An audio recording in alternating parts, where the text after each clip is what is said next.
वाराणसी के मैदान स्थित मैडविन अस्पताल में कोरोना मरीजों की हो रही मौत को लेकर आज लोगों ने धरना दिया और जहां के प्रबंधक पर कोरोना मरीजों से मनमाना पैसा वसूलने का आरोप लगाया। साथ ही कहा कि सरकारी तंत्र भी इस मैडविन हॉस्पिटल से मिला हुआ है। ऐसे में लोगों ने इस पर आरोप लगाते हुए कहा कि यह लगातार कोरोना मरीजों को गलत इलाज देकर उनकी मौत हो रही है और उसके एवज में उनसे मोटी रकम भी वसूली जा रही है।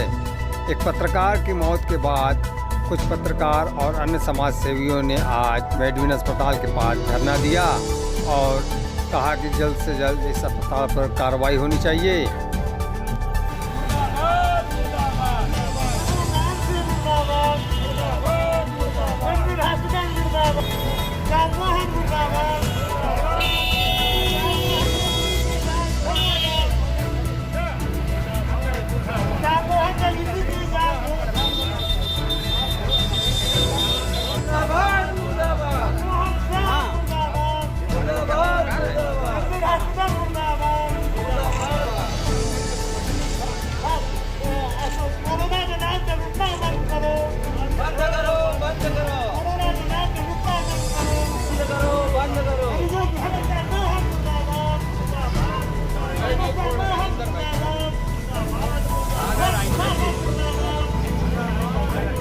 अविनाश जी, क्या है, किस मांग को लेकर धरना कर रहे हैं? संविधान तो मैडविन हॉस्पिटल जो है बना हुआ है वो अवैध है। पूरे देश प्रदेश में तोड़ा जा रहा है, बनारस शहर में भी तोड़ा जा रहा है अवैध अस्पतालों को। ये अवैध पंचगंगा में भवन बना है वो अवैध है। डॉक्टर श्याम मोहन की जिंदगी फर्जी है। यहाँ जो कोरोना के नाम में जो लूटपाट हो रहा है वो बंद होना चाहिए। ये 2-2 लाख रुपये जमा कराया जाना है मरीजों से और उसके बाद मरीजों को व्यवस्था नहीं दी जा रही है। अभी आज से मीडिया बंधु के भाई राजेश राठौर का जहाज खोल रहा है। सीताराम राकेश गुप्ता जी का शहर अध्यक्ष रहे हैं। सीताराम केसरी उनके बहनोई का जहाँ देहांत हुआ। प्रमुख व्यवसायी उद्योग रहे हैं उद्योग व्यवसायी आनंद मिश्रा जी, वो भी एडमिट से जो भी जनता आ रही है उसके साथ भी सपोर्ट कर रहा है। और प्रशासन से इसकी मिली भगत है। सीएमओ पूरा मिला हुआ है, इसमें प्रशासन मिला हुआ है और सीएमओ सब बढ़ा हुआ है। महिला कोविड अस्पताल में क्या मानक होना चाहिए, प्रशासन का क्या मानक होना चाहिए कोविड अस्पताल का, हमें जिला प्रशासन बतावे। मैं यहाँ से तब तक नहीं हटूँगा जब सक्षम अधिकारी यहाँ नहीं जाएगा और मेरी मांगों को नहीं मानेगा।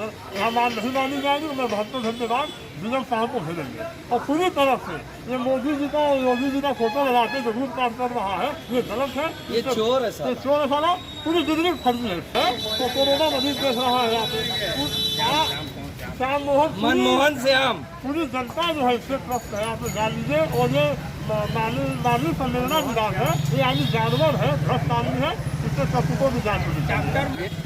हमारे सदस्य थे राकेश गुप्ता जी, वो कई समाचार पत्रों से जुड़े थे पिछले 25 वर्षों से। इस समय दैनिक मान्यवर में वो प्रतिनिधि के रूप में थे। उनका यहाँ पर निधन हो गया। 17 तारीख को वो 17 अगस्त को उनको दीनदयाल अस्पताल में भर्ती किया गया। वहाँ से सेटिंग गेटिंग के तहत इनको यहाँ ट्रांसफ़र किया गया। 3 लाख रुपया उन्होंने पेमेंट किया।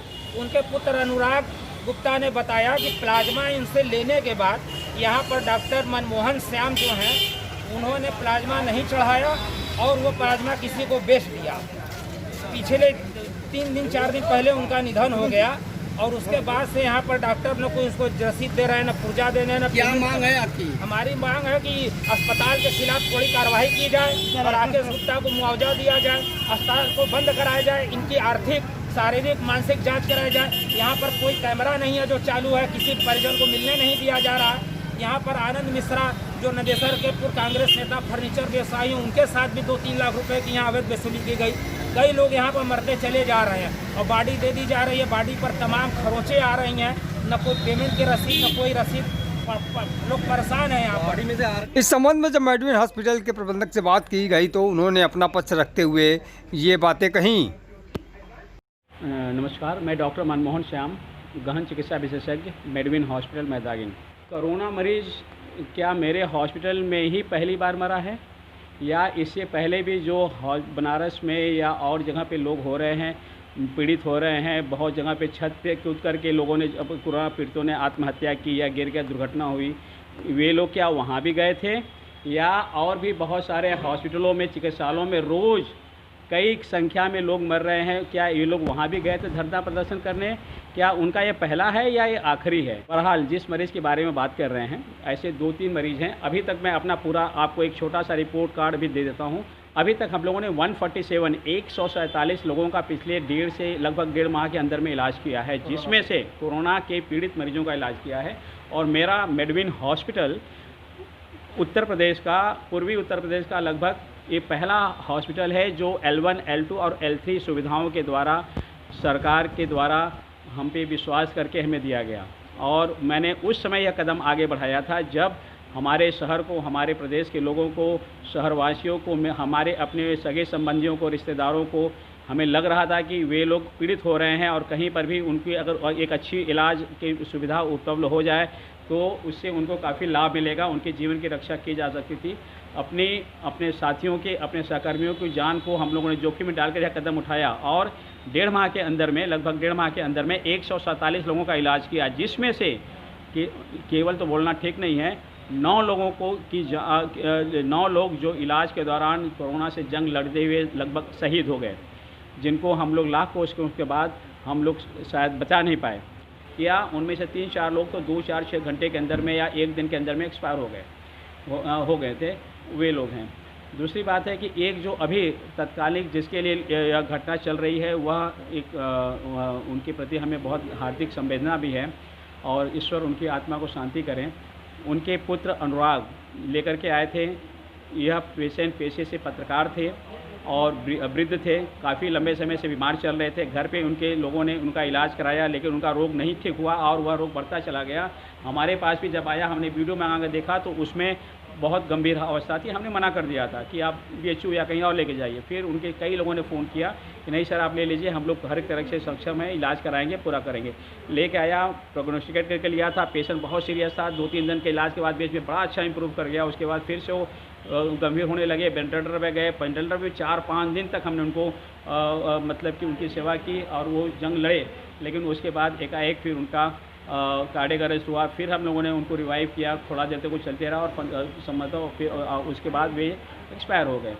उनका इलाज कराते वक्त उनके लड़के ने काफ़ी पैसा बकाया लगाया। एक हमारे रिलेटिव हैं, फ्रेंड हैं, उनके यहाँ वो काम करते हैं, जॉब करते हैं, तो उनका फ़ोन आया कि नहीं भाई चलो, एक बच्चा है, गरीब है, कुछ करके इनका देखिए, इसको पिता का इलाज कराना है, इसकी मदद करिए। मदद किया गया। उनका बकाया लाख रुपया से क्या 1.5-2 लाख रुपये के आसपास का उनका बकाया लगा रहा। जब वो एक्सपायर हो गए तो लड़का आया, हाथ जोड़ के बोला कि सर मैं आपका पाई चुका दूंगा।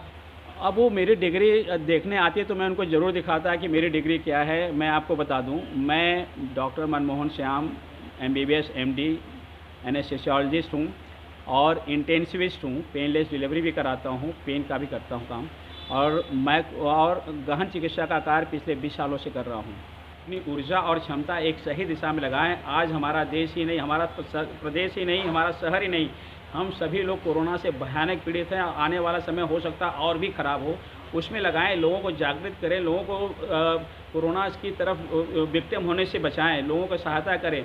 हमें उनसे प्रशंसा पत्र नहीं चाहिए, हमें उनसे प्रमाण पत्र भी नहीं चाहिए, हमें उनसे आशीर्वाद भी नहीं चाहिए, लेकिन कम से कम हमारे रास्ते का रोड़ा तो न बने।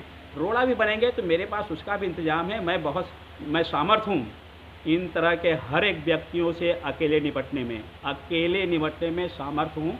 लेकिन आज मेरी प्राथमिकता मेरे ईश्वर स्वरूप मेरे